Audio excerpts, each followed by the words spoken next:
It was a day that started like any other in the spring of 1947 in the small city of Woodward, Oklahoma. The morning of April 9th dawned with a gray, overcast sky, but that was not unusual for the region at that time of year. People went about their routines, unaware that by nightfall, their lives would be turned upside down by one of the most violent tornadoes ever recorded in American history. Understand what happened that evening, you have to understand the land, the weather, and the people who called this part of the Southern Plains home. Woodward was a modest community in the northwestern part of Oklahoma, settled in the late 19th century during the land runs. By 1947, it had grown into a town of about 6,000 people, a regional hub for farmers, ranchers, and merchants. The streets were lined with brick storefronts, churches, and frame houses. There was a courthouse square, a bustling main street, and a quiet sense of pride that came from building a life in a place that could be harsh, but was also beautiful. The surrounding countryside stretched out in a patchwork of wheat fields, cattle pastures, and windbreaks of cottonwood trees. It was a land that demanded respect, especially when it came to the weather. Springtime in Oklahoma is a season of transition when warm, moist air from the Gulf of Mexico collides with cool, dry air sweeping down from the Rocky Mountains. That clash creates the perfect conditions for severe thunderstorms and occasionally tornadoes. The people of Woodward knew this, and they had learned to read the sky. But on that Wednesday, the warning signs were subtle, and the technology of the time was primitive by modern standards. There were no Doppler radar displays, no storm chasers with live video feeds, no emergency alert systems that could reach every home in seconds. Weather forecasting was done by observation, by teletype reports, and by radio broadcasts that often arrived too late. The morning of April 9th had started with a light rain in some parts of western Oklahoma, but by midday, the clouds began to thicken and darken in a way that made old-timers take notice.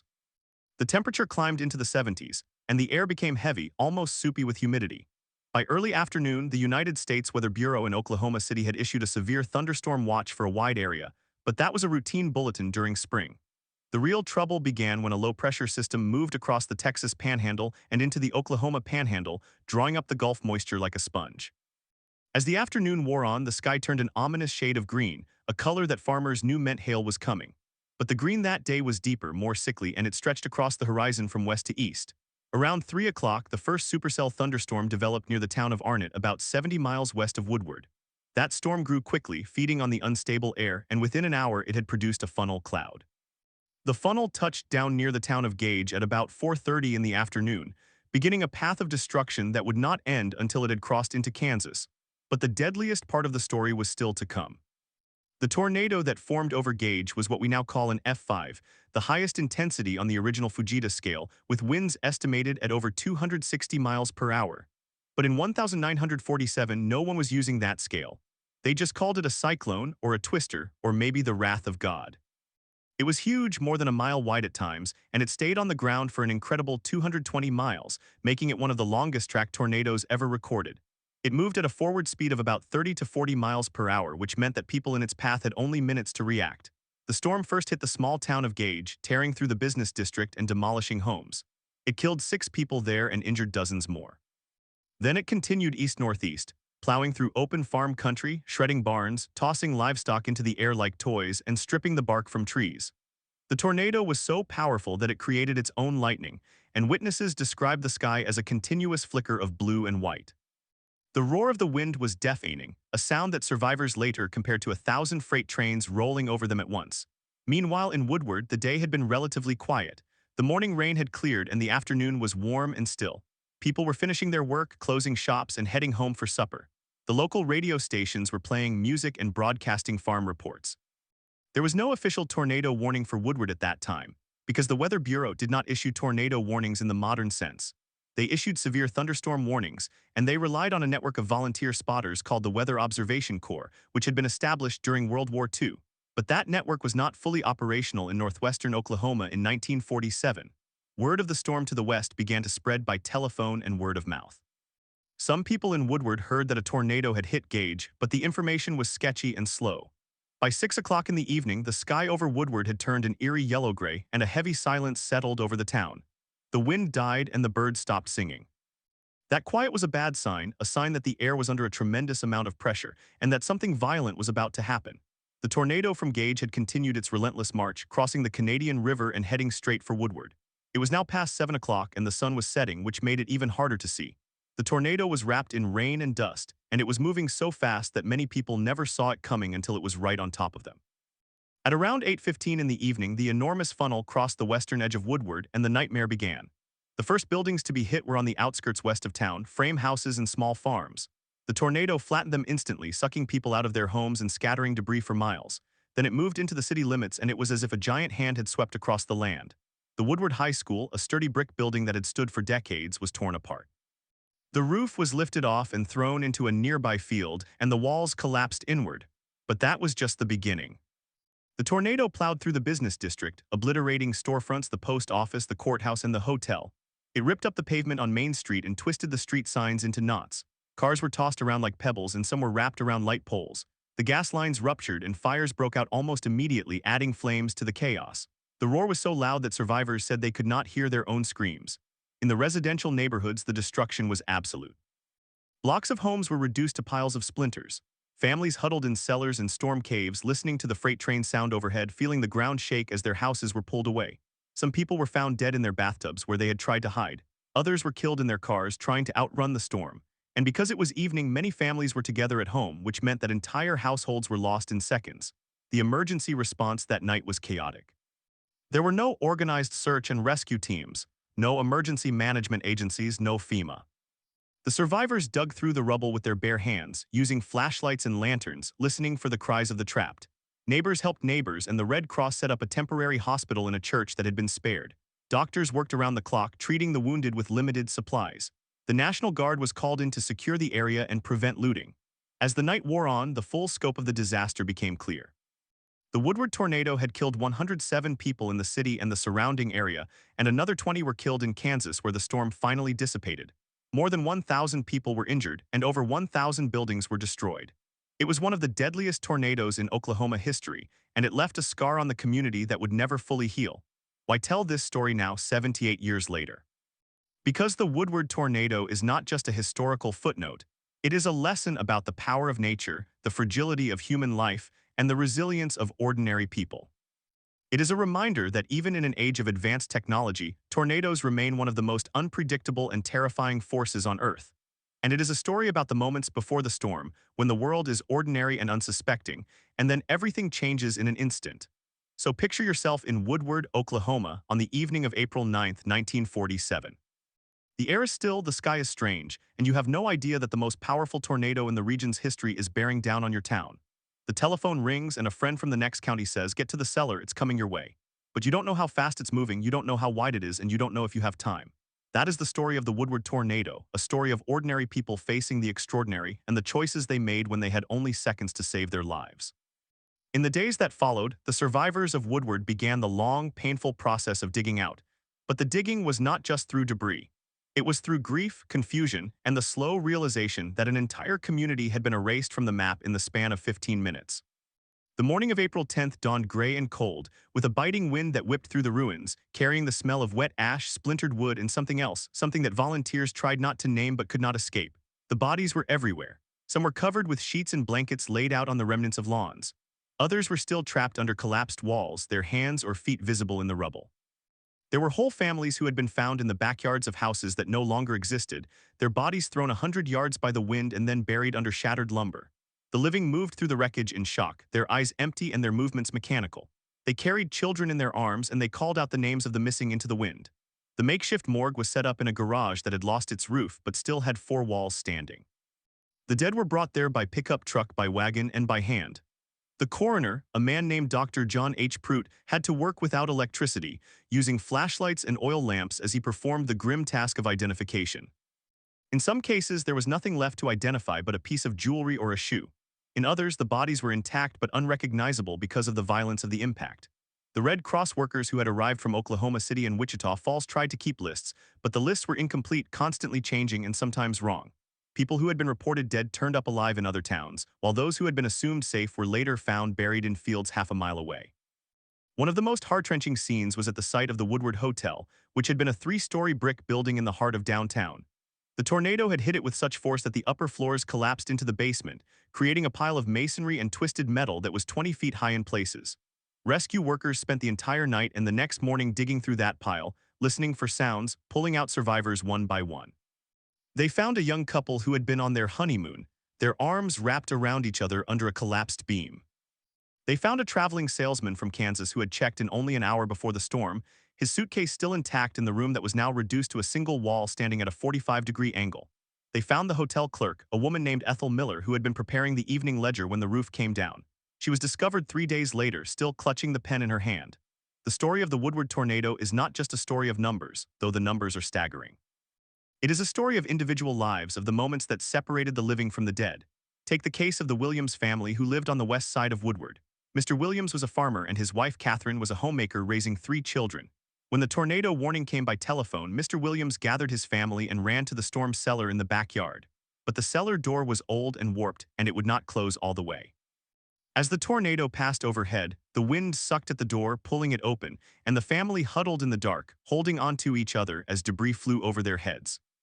They survived, but when they emerged, their house was gone and their barn had been thrown into the next county. The only thing left standing was the cellar, and the only thing they had was each other. Not everyone was so lucky. There was the story of the Baker family who lived in a new house on the north side. Mr. Baker was a doctor and he had been at the hospital when the tornado struck.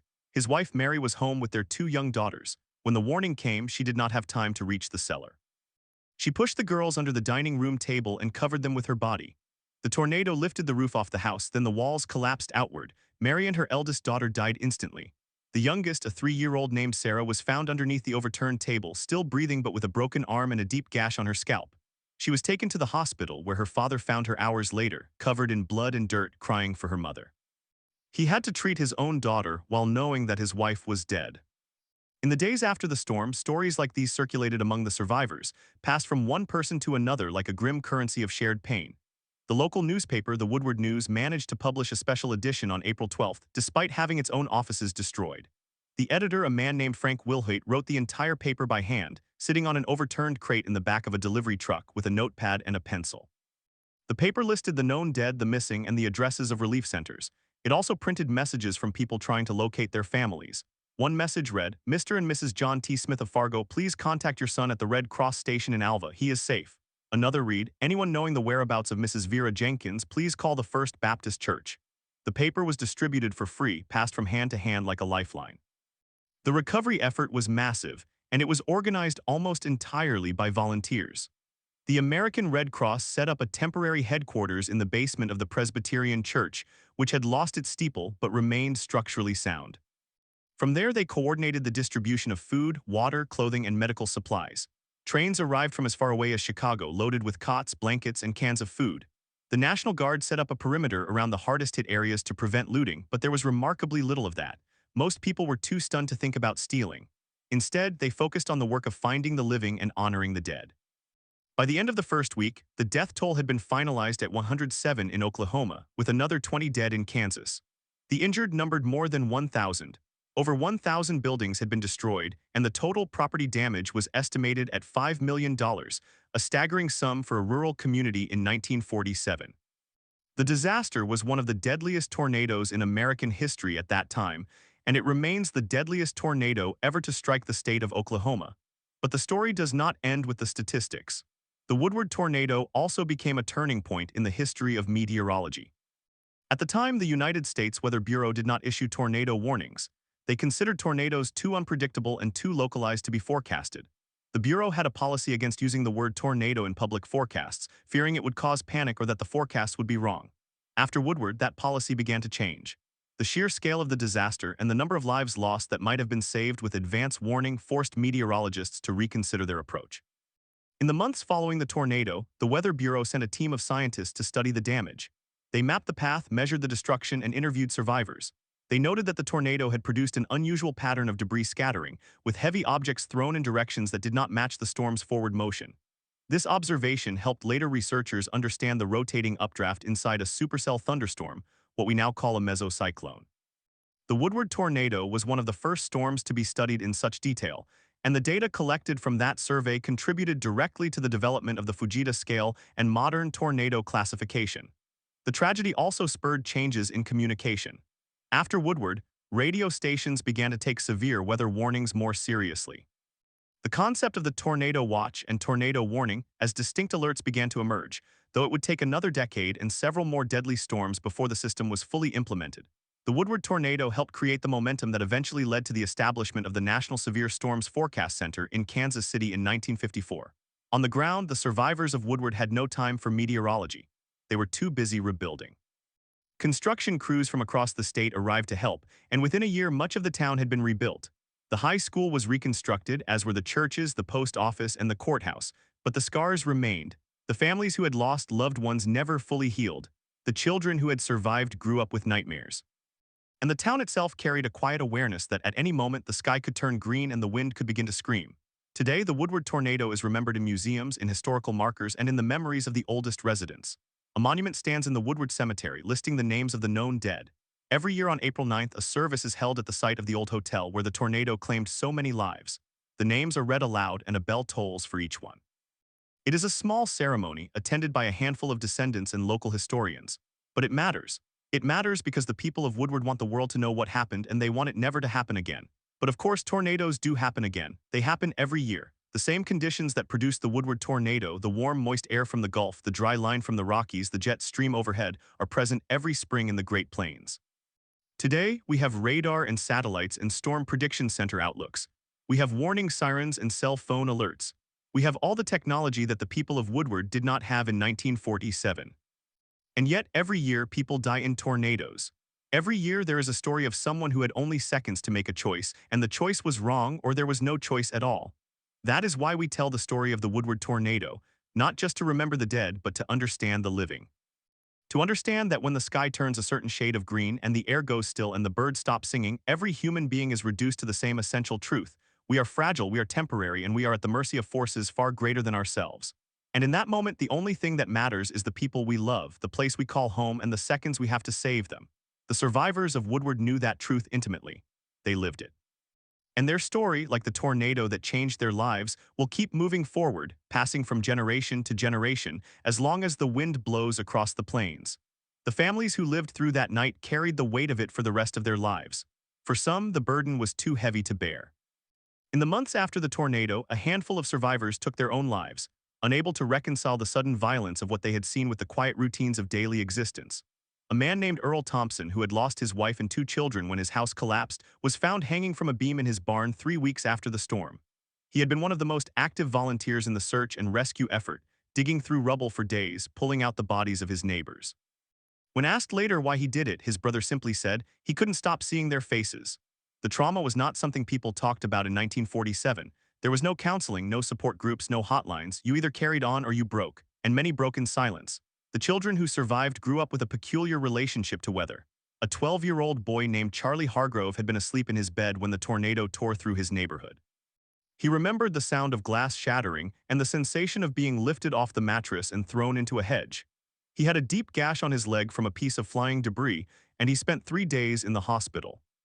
After he was released, he refused to go outside whenever the sky looked the slightest bit gray. His mother would find him huddled in the closet, trembling even during a passing summer shower. He carried that fear into adulthood. As a grown man, he moved to Arizona specifically to escape tornado season. He told his son, "I never want to hear that sound again." But he never spoke of the night itself. He never described what he saw. It was locked inside him, a sealed room that no one was allowed to enter. Other survivors chose to stay in Woodward and face the seasons head-on. A young woman named Dorothy Mayers, who had lost her parents and 2 siblings, married a farmer and raised her own children in the same county. She insisted on building a storm cellar even though her husband thought it was a waste of money. She had them dig a hole in the backyard, line it with concrete, and install a heavy steel door. Every spring, she stocked it with blankets, water, and a battery-powered radio. She drilled her children on the procedure. When you hear the siren, you drop whatever you are doing and you run to the cellar. You do not stop to grab toys. You do not stop to grab your shoes. You run. Her children thought she was paranoid. They rolled their eyes when she checked the weather every evening. But when a tornado warning was issued for Woodward County in 1955, they were in the cellar within 60 seconds. The storm passed a mile north of their farm and no one was hurt. Dorothy never said, "I told you so."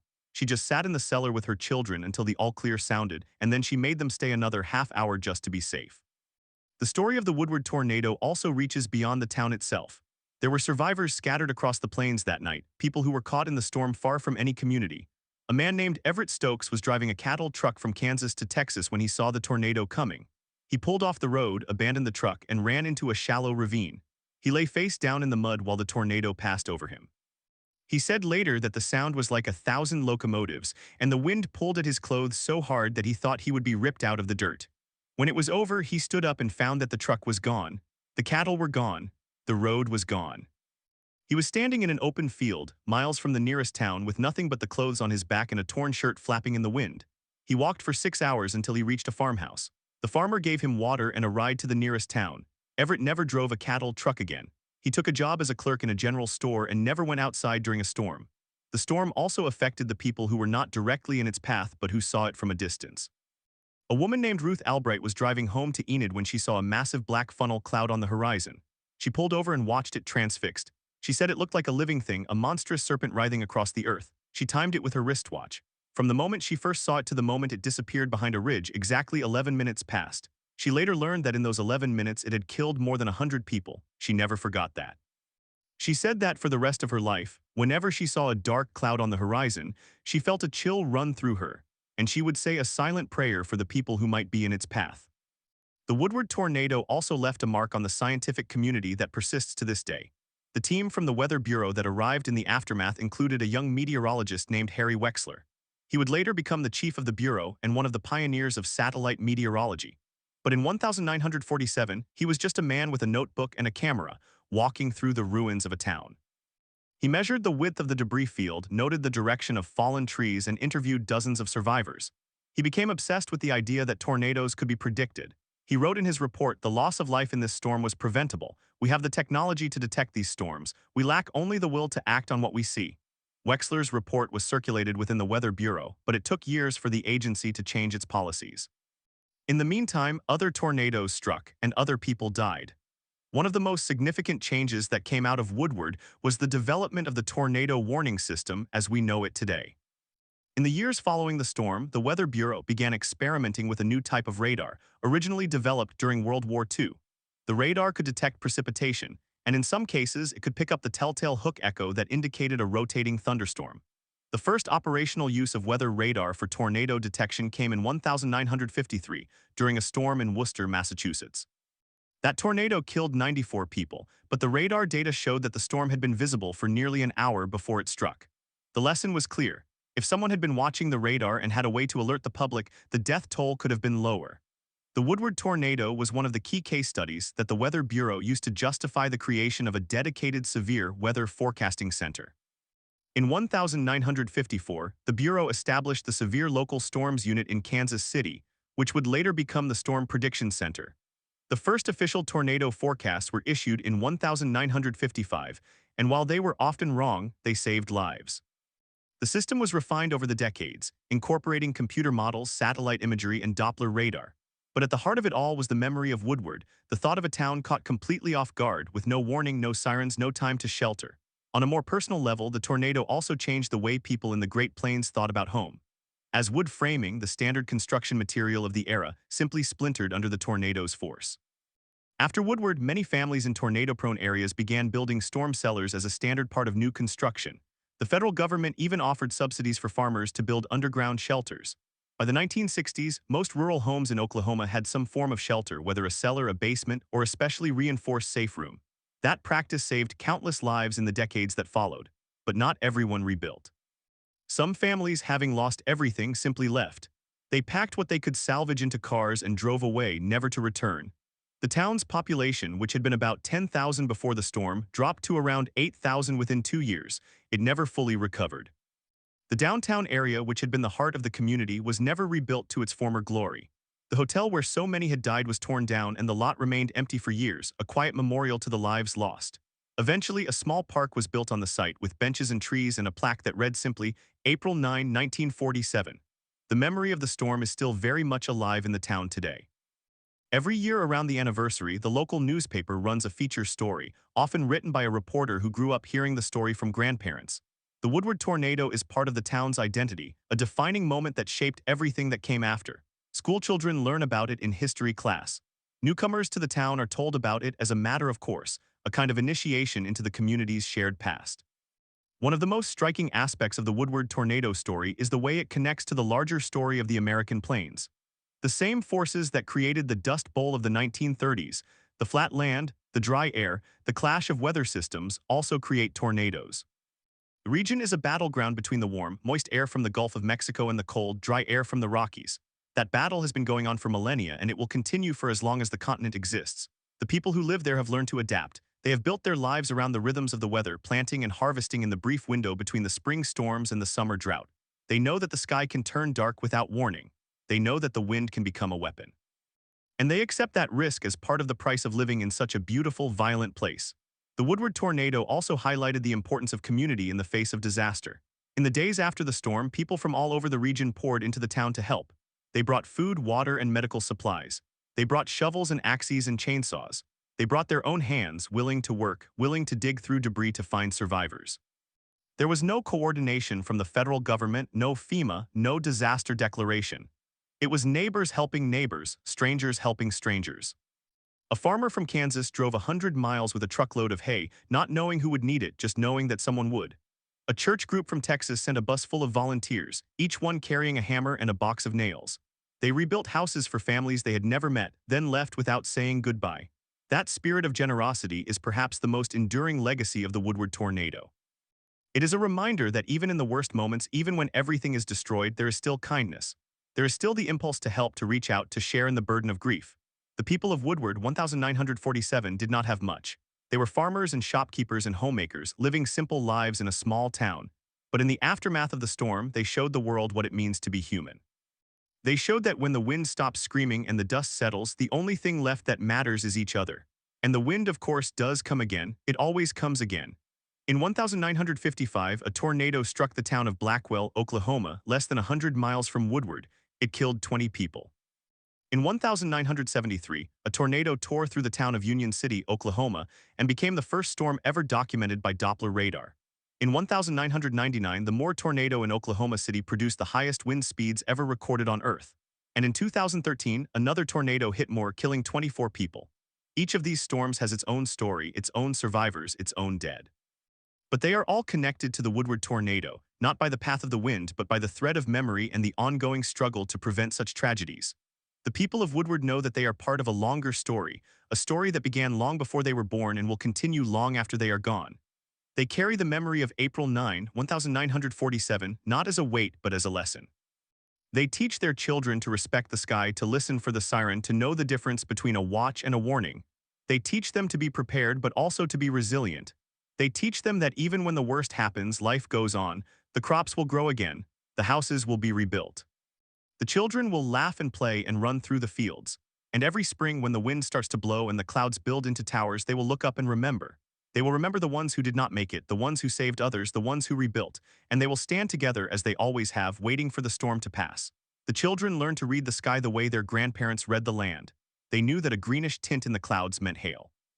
They knew that a sudden stillness, when the birds stopped singing and the insects went quiet, was the calm before the storm. They knew that the sound of a freight train in the distance, when no train was scheduled, was the sound of the wind tearing through the earth. These were the lessons passed down from the survivors of Woodward, and they became part of the everyday language of the plains. A mother would pull her children inside when the sky turned that peculiar shade of yellow. A father would glance at the barometer before driving into town. The tornado had changed not just the landscape of the town, but the landscape of the mind. In the years that followed, the Weather Bureau studied the Woodward tornado as a textbook example of a supercell thunderstorm. The term supercell was not widely used until the 1960s, but the storm of 1947 had all the hallmarks: a rotating updraft, a long-lived mesocyclone, and a powerful rear-flank downdraft that wrapped around the tornado. Meteorologists pored over the limited data, piecing together the sequence of events from hand-drawn maps and witness accounts. They realized that the tornado had formed near the dry line, a boundary between dry air from the west and moist air from the Gulf. That boundary was a favorite breeding ground for severe storms, but without radar, it was nearly impossible to pinpoint where and when a tornado would touch down. The Woodward disaster accelerated the push for a nationwide network of weather radars. By the early 1950s, the military had developed the WSR-1 radar, originally designed for detecting aircraft, but meteorologists quickly saw its potential for tracking precipitation. The first weather radar units were installed at key airports and military bases, and by the late 1950s, a rudimentary network covered much of the central United States. The data was grainy, the images black and white, but it was better than nothing. For the first time, forecasters could see a thunderstorm hours before it arrived. But radar alone was not enough. The Woodward Tornado also highlighted the need for a public alert system. Before 1947, there was no standard way to warn the public about an approaching tornado. Some towns used church bells, others used telephone chains. A few had fire sirens, but those were often reserved for fires, not weather. The storm changed that. In 1948, the city of Woodward installed the first tornado sirens in Oklahoma, connected directly to the local weather office. The idea spread slowly town by town, until by the 1970s, most communities in Tornado Alley had a siren system. The sirens were tested every Saturday at noon, a weekly reminder of the danger that lurked in the spring sky. Children learned to cover their heads when they heard the wail to get to the lowest floor to stay away from windows. It became second nature. The psychological impact of the storm was harder to measure. Many survivors suffered from what would later be called post-traumatic stress disorder, though the term did not exist in 1947. They had nightmares. They flinched at thunderstorms. They could not bear to hear the sound of wind. Some refused to go into basements, associating them with the dead. Others insisted on sleeping with their shoes on, ready to run at a moment's notice. The town had no counselors, no therapists. People dealt with their grief in their own way, some by working, some by drinking, some by withdrawing. The Woodward Tornado became a silent presence in their lives, a ghost that haunted every spring. The children of survivors grew up with the story, and they told it to their own children. One of those children was a man named Leroy, who was 10 years old when the tornado struck. He had been at the movies with his older brother when the lights went out. They ran home through the rain, only to find their house flattened. His mother had taken shelter in the storm cellar with the younger children, but his father never made it. He was on his way home from work, walking down Main Street, when the tornado caught him. They found his body 2 blocks away, wrapped in a piece of tin roofing. Leroy never spoke about it much, but he never missed a spring. Every April he checked the weather, made sure the cellar door was clear, and warned his neighbors. He became the unofficial weather watcher for his street. When the sirens went off, he stood on his porch and counted the seconds between the flash and the boom. He knew that if the wind died and the sky turned green, he had about 3 minutes. He was never wrong. The town of Woodward itself began to heal slowly, but it was changed. The new houses were built with stronger frames, often with reinforced corners and bolted roofs. Architects studied the damage patterns and learned that houses with gable ends were more likely to collapse than those with hip roofs. They also learned that the direction of the tornado's approach mattered. Structures hit from the side were more vulnerable than those hit head-on. These insights, distilled from the rubble of Woodward, influenced building codes across the plains. By the 1960s, most new homes in Oklahoma were required to have anchor bolts every 4 feet in the foundation, a direct response to the way the Woodward tornado had lifted houses off their slabs. The cost of building was higher, but the price of not building was measured in lives. The storm also reshaped the local economy. Woodward had been a railroad town, a stop on the line that carried cattle and wheat to market. After the tornado, the railroad company decided not to rebuild the depot that had been destroyed. Traffic shifted to other routes, and the town lost a major source of jobs. The oil boom that had followed the war was already fading, and many families moved away. Those who stayed turned to agriculture, raising cattle and wheat on the flat, fertile land. The town became quieter, smaller, more isolated. The population, which had never been large, began to gray. Young people moved to the cities for work. The high school, which had once graduated classes of 200, now saw fewer than 50 students each year. But the town held on. It had survived the worst, and it would not be driven away. The memory of the tornado became a kind of civic religion. Every year on April 9, the town held a memorial service. At first, it was a small gathering in the park, a few dozen people listening to a pastor pray. But as the decades passed, the crowd grew. Veterans came, schoolchildren came, families who had lost 3 generations came. The names of the dead were read aloud, each one followed by a moment of silence. It took nearly 20 minutes to read all 100 tags. Some names were followed by a single bell toll, a sound that echoed across the park and into the quiet streets. The service always ended the same way, with the song Amazing Grace played on a solitary trumpet. The notes hung in the air, slow and mournful, as the sun set over the endless plain. In 2007, on the 60th anniversary of the storm, a new memorial was dedicated. It was a granite wall, curved like a crescent, with the names of the dead etched into the stone. At the center of the wall was a bronze sculpture of a family huddled together, a father and mother shielding their children. The sculpture was designed by a local artist whose grandmother had died in the hotel. He had grown up hearing her story, and he wanted to capture not the horror of the storm, but the love that people showed for each other in the face of it. The sculpture had no faces, just rough forms, because the artist said that any face would be the wrong one. It was meant to represent all the families, all the neighbors, all the strangers who had helped each other that night. The dedication ceremony was attended by more than 1,000 people. Many of them were survivors, now old and gray.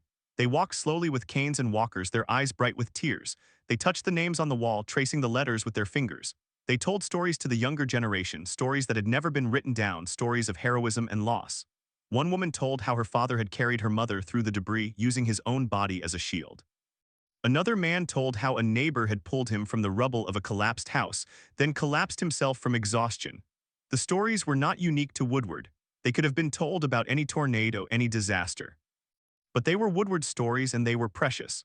The media attention that year was intense.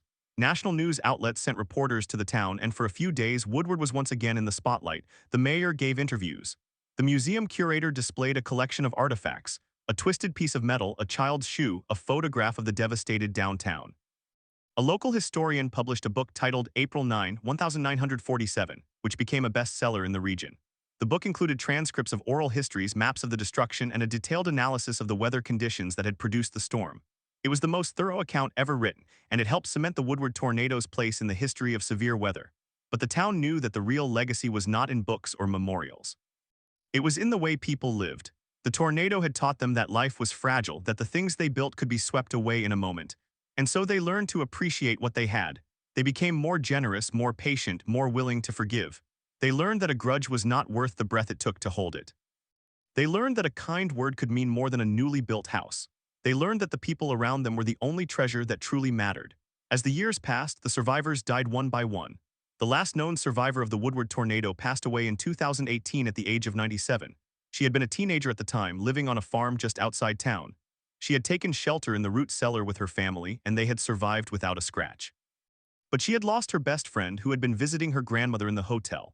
She spoke about that loss on every anniversary, and she never missed a memorial service. When she died, the town lowered the flag to half-staff, and the mayor issued a proclamation honoring her life. The newspaper ran her photograph on the front page, along with a quote she had given in an interview just a few years earlier. "The tornado took my friend, but it could not take my love for this town.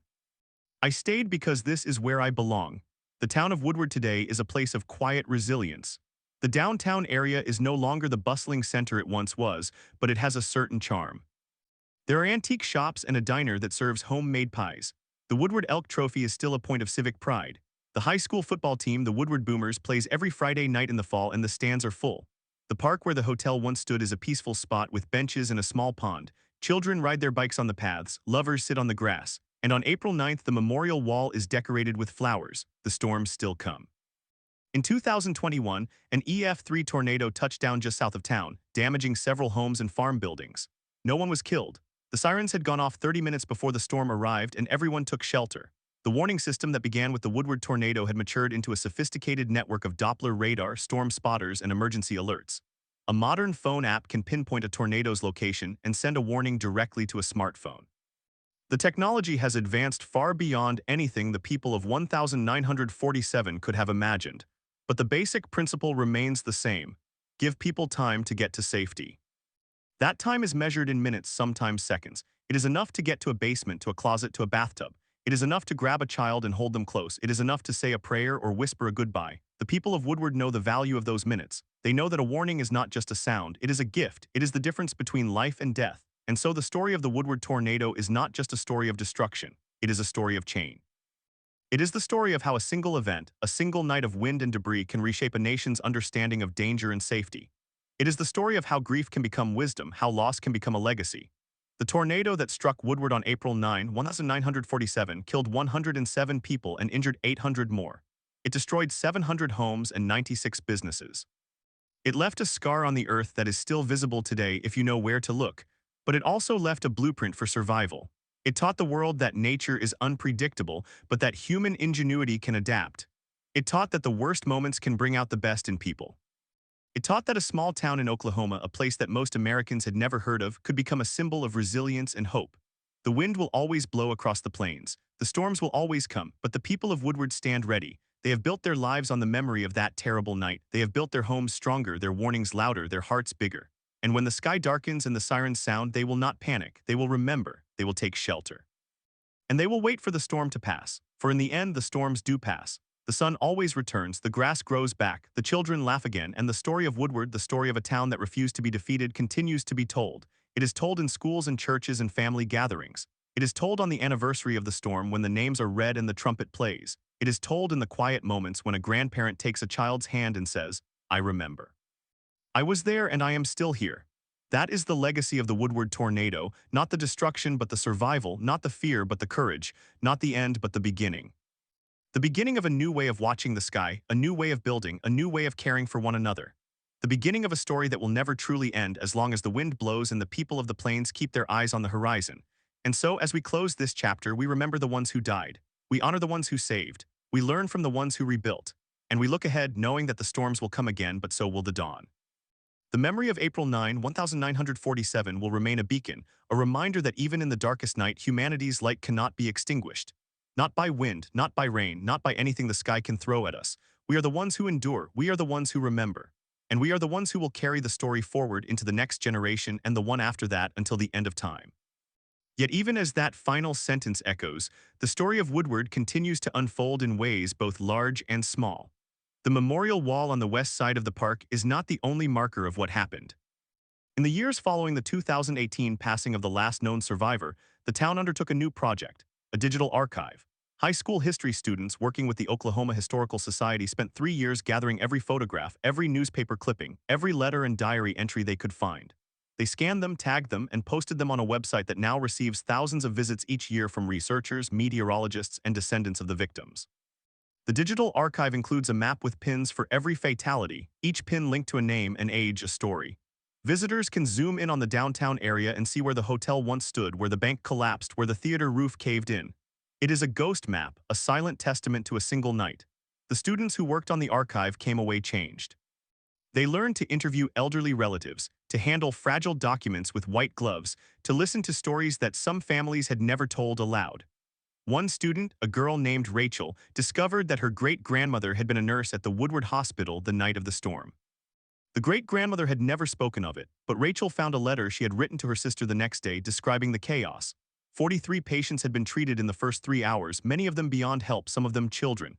The letter ended with a single line, "I cannot forget the sound. I cannot forget the quiet afterwards." Rachel read that letter at the dedication ceremony for the digital archive, and the entire audience sat in silence. The sound of the wind, the quiet afterward, these were the things the survivors carried. The archive also includes recordings from the 50th anniversary commemoration in 1997. On that day, the town held a large public event. Survivors gathered at the park, many of them now in their 70s and 80s. A local radio station set up a microphone and recorded their stories. One man, who had been 12 years old in 1947, described how he had found his dog alive under a pile of bricks 2 days after the storm. The dog had been a stray that followed him home the summer before, and after the tornado, the man said, that dog never left his side for the next 10 years. Another woman told how she had been engaged to a man who died in the hotel. She never married. She said she had not been able to love anyone else, but she had learned to love the town instead. She volunteered at the church, taught Sunday school, and raised money for the tornado memorial. When she died in 2009, her obituary mentioned that she had been engaged to a man who perished in the Woodward tornado and that she had dedicated her life to honoring his memory. These stories, now preserved in the digital archive, have a power that photographs alone cannot capture. They are voices from the past, speaking across decades, reminding us that history is not just a list of dates and numbers. It is the sound of a man naming his dog.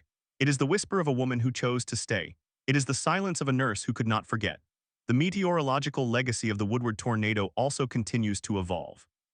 In 2019, a team of researchers from the National Severe Storms Laboratory published a paper re-examining the storm. Using modern computer models and reanalysis data, they concluded that the Woodward tornado was likely a high-end EF5, with winds exceeding 200 miles per hour. The previous rating of F5 had been based on damage surveys alone, but the new study used advanced fluid dynamics to estimate the forces needed to throw a car a quarter of a mile and to strip concrete from the foundations of buildings. The paper was widely reported in the media, and it sparked a debate among historians about the accuracy of tornado ratings before the introduction of the enhanced Fujita scale in 2007. But for the people of Woodward, the rating did not matter. They knew the power of that storm. They had felt it in their bones. The town itself has changed in subtle ways since the last survivor passed away. There is a new generation of children who have no memory of the tornado, no direct link to that night. They know about it only from their parents and grandparents, from the museum and the archive. And so the town has found new ways to keep the memory alive. Every April 9th, the elementary school holds a tornado drill, but it is not just a drill. The teachers read a short passage from the book April 9, 1947, and then they lead the children in a moment of silence. The children are taught to be calm, to be prepared, to know where the safe places are. They are taught that the sirens are not something to fear but something to trust. The high school drama department in 2020 staged a play based on the oral histories. It was called The Quiet Afterwards, and it featured monologues from survivors set to original music composed by a local musician. The play ran for 3 nights, and on the third night the governor attended. After the performance, he stood on the stage and said that Woodward had taught the entire state how to weather a storm. He presented the town with a proclamation naming it the storm-ready capital of the plains. And so the story continues. It is told in the laughter of children playing in the park, in the smell of pie at the diner, in the rustle of leaves on a windy autumn afternoon. It is told every time a family updates their emergency kit, every time a homeowner reinforces their roof, every time a meteorologist explains the difference between a watch and a warning. The Woodward tornado was a catastrophe, but it was also a teacher, and the lesson it taught has spread far beyond the borders of Oklahoma. We now know that tornadoes can be predicted with greater accuracy than ever before. We know that building codes can save lives. We know that community, the simple act of neighbors checking on neighbors, can turn a tragedy into a story of survival. The people of Woodward understood all of this intuitively even before the science caught up. They understood that the wind could take everything, but that the human spirit could rebuild. As we close this chapter, we look back on that night of April 9th, 1947. We see the clouds gathering, the sky turning green, the rain beginning to fall. We hear the rumble, the roar, the brief silence before the second wave. We see the faces of those who ran, those who hid, those who prayed. And we see the dawn, the first light on a broken town, the first hand reaching out from the rubble. That hand is still reaching. It reaches across the years, across the miles, across the generations. It says to us, remember, prepare, care for one another, because the storms will come again, but so will the dawn, and in that dawn the story of Woodward lives on, not as a warning but as a promise. The promise that even the darkest night cannot hold back the sun. The promise that love outlasts destruction. The promise that we are never truly alone as long as we carry the stories with us. And we do. We will until the end of times.